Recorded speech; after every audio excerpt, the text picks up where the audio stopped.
Bienvenidos, voy a hacer una lavadora de Lego. Se necesita 4 de estos, 2 de estos, 1 de estos, algo así como una rampa,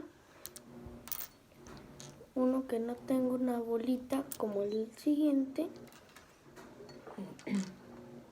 uno parecido así como una reja, un verde o cualquiera, y un grande.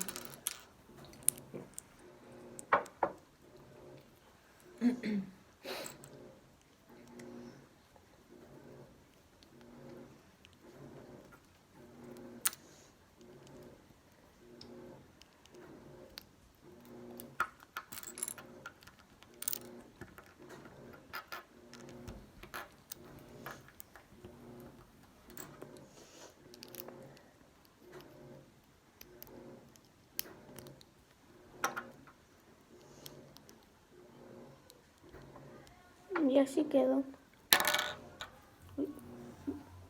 Así quedó los botones. Gracias.